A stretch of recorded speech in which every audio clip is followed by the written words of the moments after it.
Yeah, this is the continuation of the previous one, file operations. We have seen how to open a file using C library. Okay, that is the 14th exercise. I told you, you execute your program in this order, 14, 11, 10-1, and last one is 13, right? Now let's look at the 11th one, right? I'll open that so that I can do marking much better here from my desktop rather than from the Google Class. Just a minute. My course, and you have program listing. Okay, 11th one, file operations. Right. See here, right, as I told you,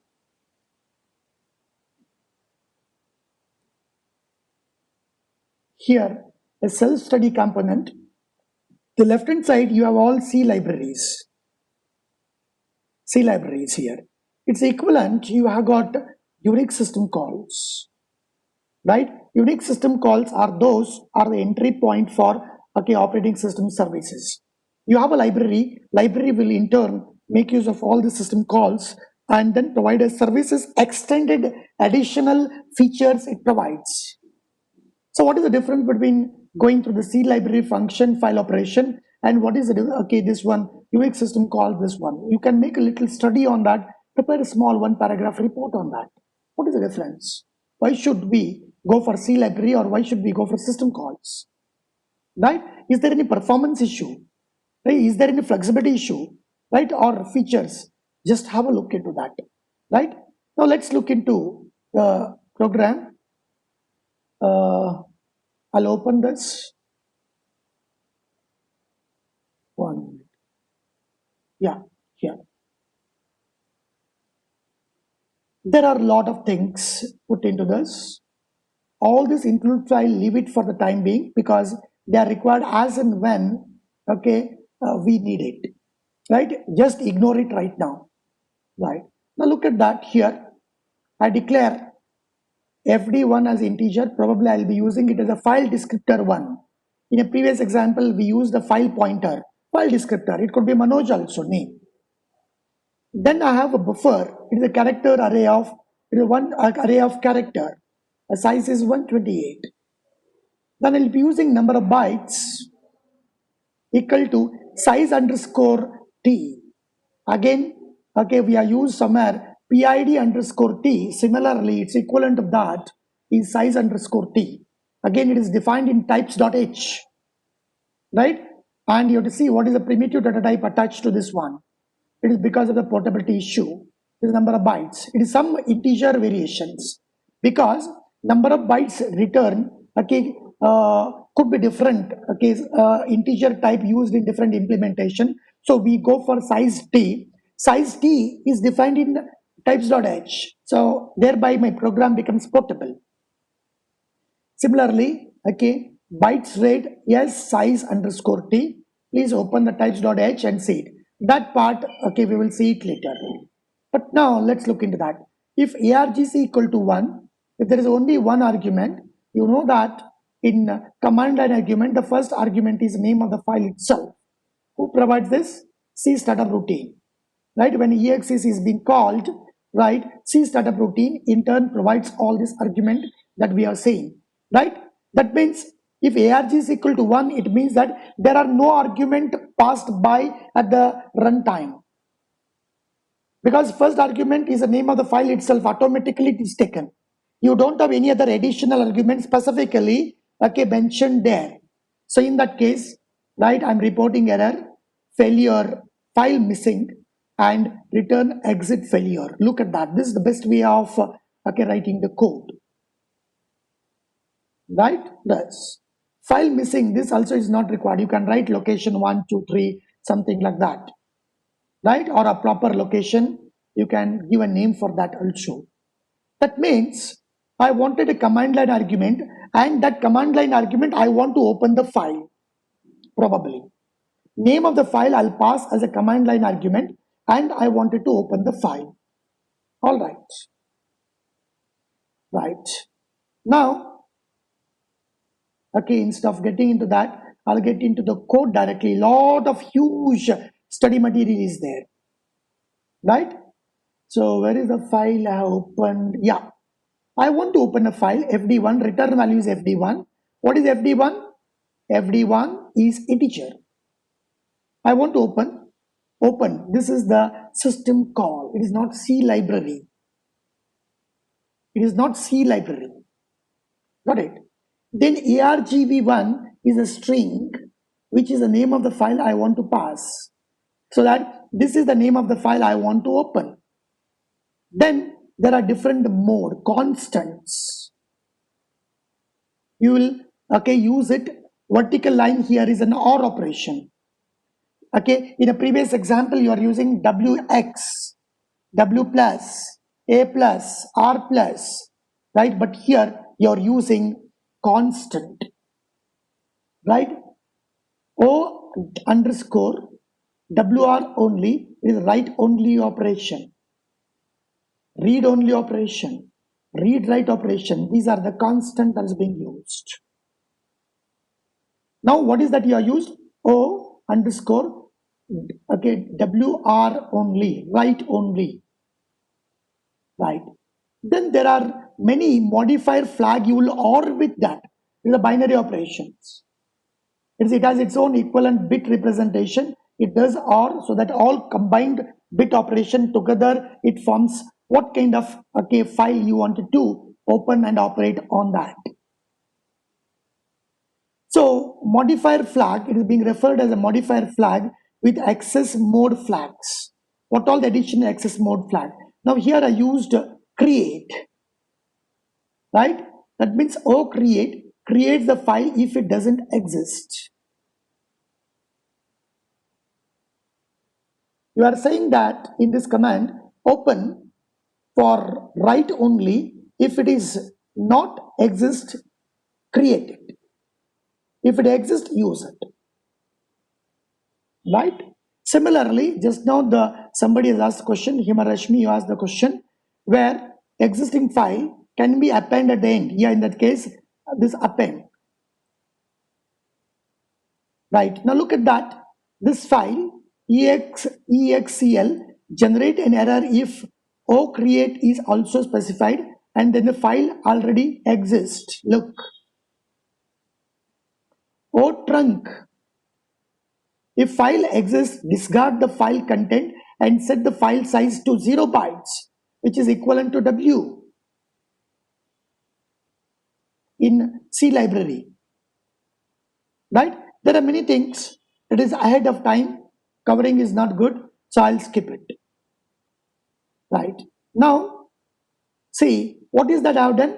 FD, open, argv1, command line argument 2, right? Second command line argument, or in fact, the first one is the name of the file I want to open in write only mode and create if it doesn't exist. Right? Yes. Then there are many things. If you are return value, look at that. Open will return -1.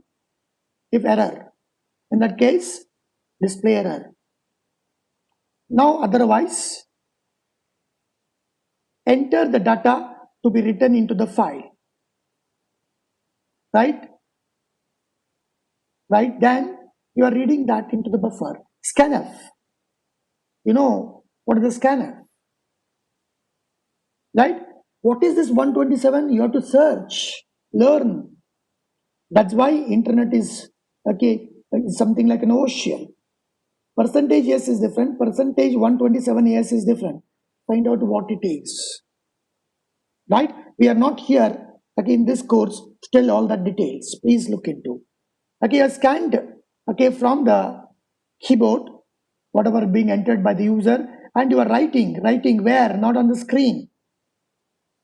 The beautiful part of Unix operating system is you are using write for everything.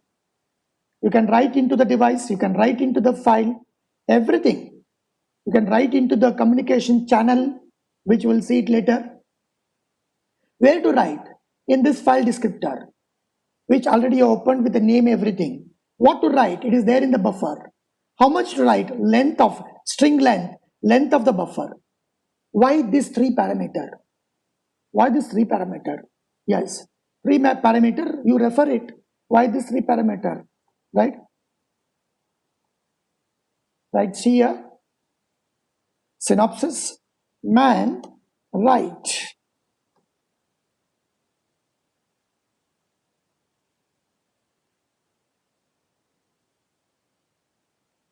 Oh, this is write system call. This is different, right? You refer the internet and try to get it. Okay, this. Then, oh, where is right? So then, printf write operation is over. FD1 is called file descriptor, file pointer. Buff is a character array used to hold the data. String length is informs the function that number of bytes equal to the length of the string in the buffer need to be copied. Right, you write it, then you are closing it. You opened it, you have written something into that, and you are closed it.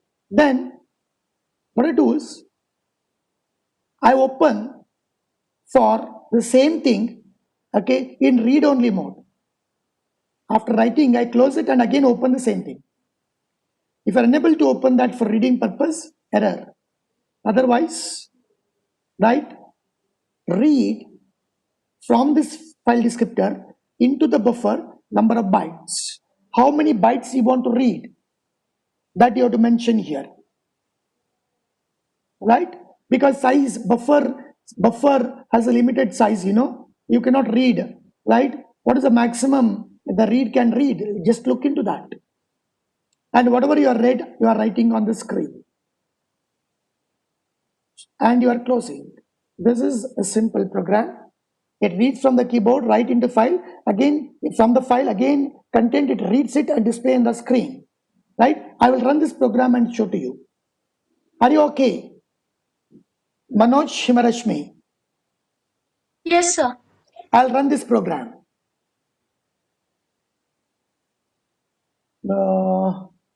What is the name of the file? 11. Okay, right. Right, I will open that. I'll show you. 11th one, file operations. Using system calls. This. Okay, right. Then I will close this, open this.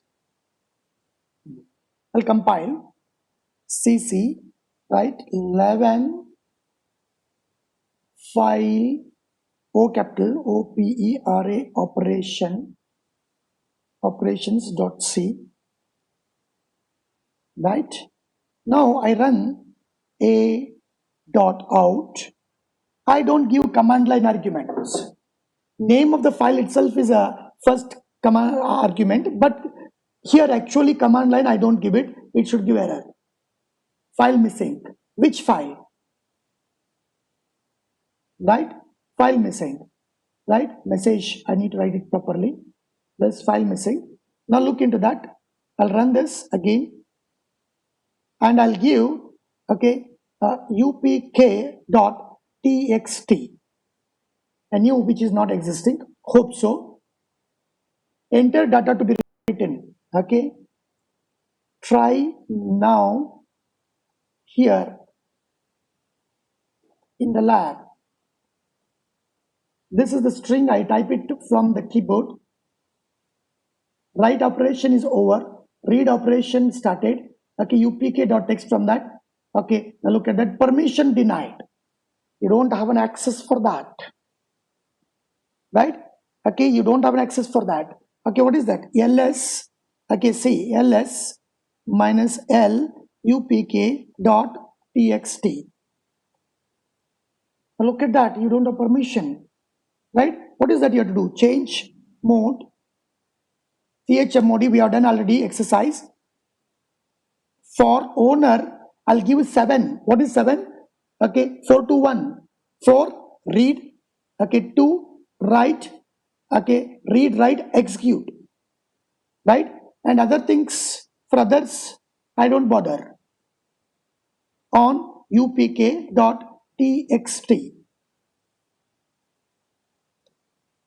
Right? Then I do again the same thing, check whether the changes have been done. Right? Now you can see here, read, write, execute. The owner, I am the owner of that. I can read, I can write, and I can execute. Right? That's earlier it was only read. Right? That's now. Okay, I will run this. Okay, cat upk dot. Okay, 1 minute. I'll run this.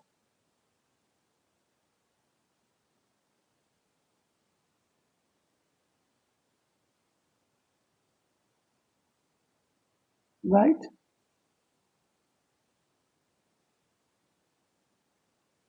Then a dot out.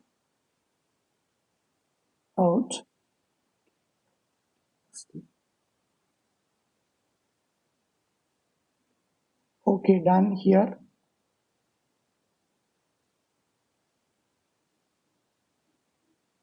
Read operation, it is not reading. It is not reading. Let's see that one. Cat upk. I'll trace it and let you know about this. Okay, it is.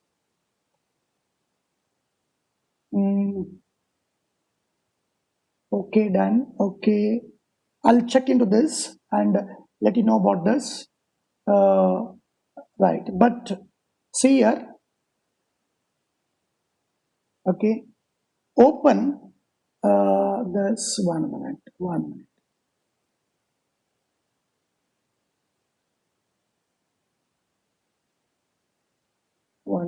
Where we are reading this. Right operation. Open this in read only mode. Okay, WR read operation. I am opening it for write operations. See, please look into that. WR only. This is the wrong coding. I have done it. Where is WR only? WR write only. I'm making an attempt to read, but I'm opening it for WR only. So I have to take this RD only.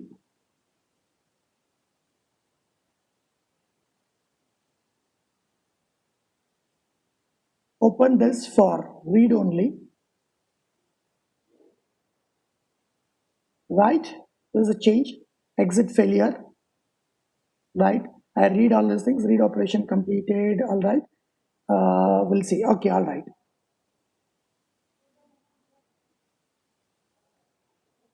So I'll clear all the screen. Now you can see it. I'll compile. I'll run this a.out with the file name upk.txt. I'll say we have done this. It is reading part of that. Okay, you can see, look at that. Okay, something wrongly it is reading. Okay, please try to locate this, why it is reading wrong. Right? Cat upk.txt. Okay, the content WEY, only this much is available. Why it is so? Why? Right? Not completely everything is being written. Right? So you can try this. Why it is not, whatever it is writing, it is reading that. But why it is wrongly written? You need to look into that. So probably you can look into the right operations here. Probably you can look into the right operation. What is scanf? Okay, what scanf will do? Right? Now I'll run it. See, now everything you will get it. Right? Everything you will get it. A dot out, sorry, out, file name upk.txt. txt, right? I'll type.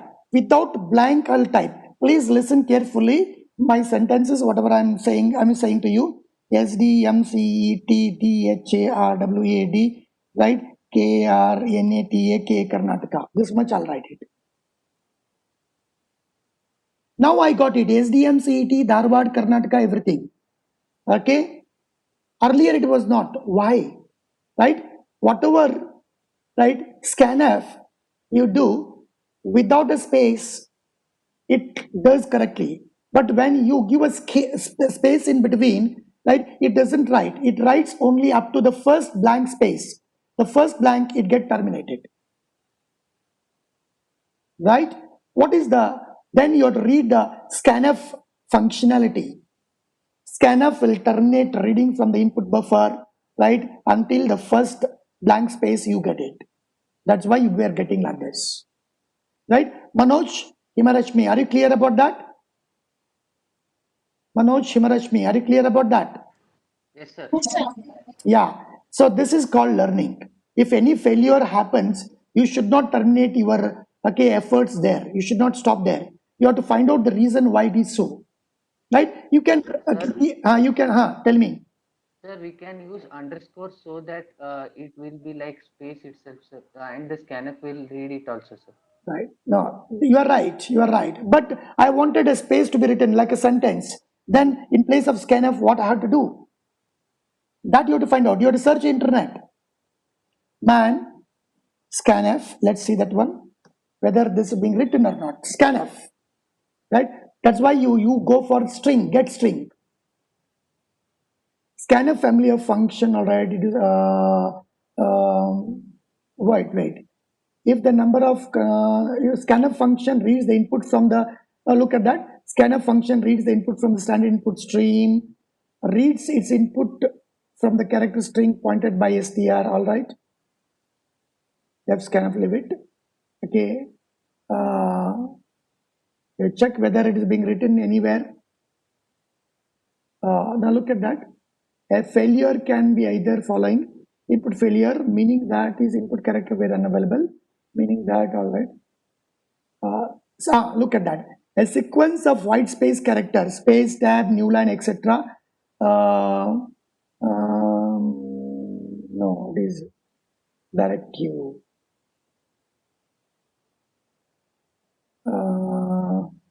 Description you have to see because the scanf terminates for the first blank space if you get it. Maybe somewhere it might have been written. Somewhere it might have been written, right? Please go through that, find out that the scanf terminates for the first, the space that you come across, right? That's why the output you are getting like this. So now the program is clear for you. Let me summarize without going through all other remaining part of that. Without going through that, let me tell you much about that. It is a file open. You can open in different mode and there are many access mode you are adding it. Access mode description are given here. Read, use whatever you can. Then if fails, then you are showing error. Then you are writing into that file. You are closing into the file. Again, you are opening that same file through command line arguments, name given. Then you are reading, right? Reading from that and closing that. This is how you are doing using system call. Earlier program was using C library. C library adds several flexibility, several services functionality on the top of whatever that is available here. Makes it more comfortable for that.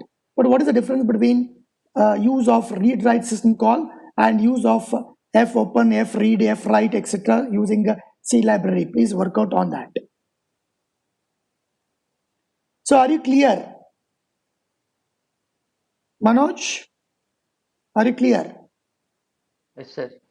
Right. These are the programs available Please type it as it is, play around that. Any error you get it, work out, eliminate all those things, search in the internet, take the same error, write it okay there and check those things. Got it? So all the things you can do it. So that's all. If there are any questions, I would like to answer. Otherwise, we'll close this session now.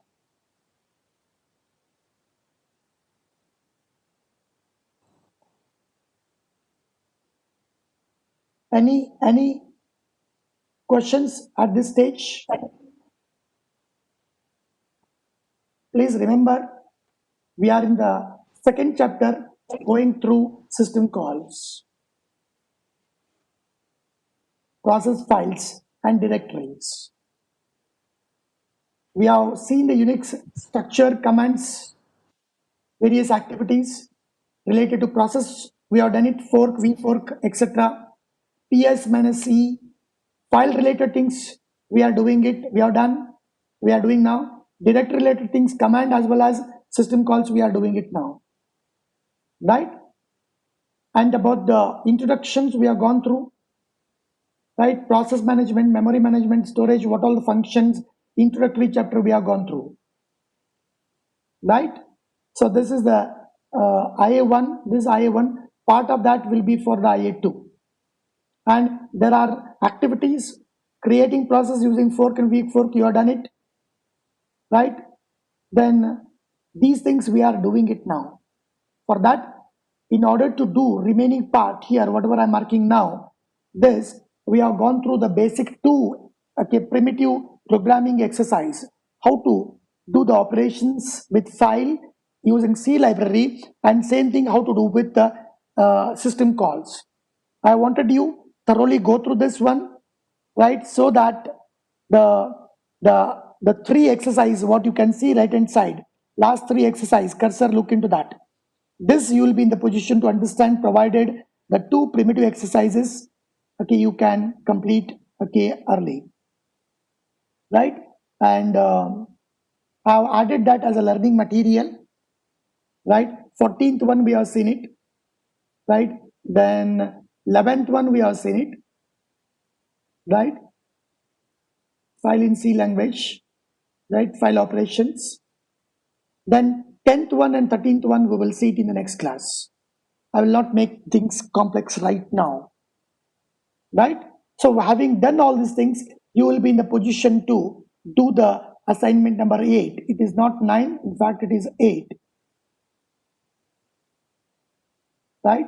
So you'll be in the position to implement the command, okay, ls-l, using the prerequisite primitive, whatever that you have studied so far, right? Then I given you assignment number 7, simple, right? What are those things? Write a C program to display, this we are not done yet, okay? That we'll be doing in next. Study the file operations, assignment number 6, we have done today. That's same thing you try. Study the file operation in C language through support of C library. Demonstration of C11 standard. Study self-learning, self-study topic. All these things, okay, system calls and all, you implement and check it. You use it and check it. And already the program already given today. Please go through this. Right? Himarashmi and Manoj, you can unmute and take a question from students, and we'll stop otherwise. You can unmute and talk with me, okay? Still no questions are posted, sir. Okay, people can do that, this also later stage, and but I wanted the people to go through the program, write a program, test it, be ready. Any error you get it, resolve it, search in the internet, and complete this task. A ready working program I have given to you. So far, I'm giving to you. Got it? So, if there are no questions, I don't want to add some more new topic now. I wanted to stop at this stage. right? Okay, number of participants are around 46 to 48, right? I'll terminate this particular session. I'll end this meeting. No questions, Manoj, Himarashmi? No, sir. And I don't want to start a new topic now. That's why I'm ending this meeting. Thank you.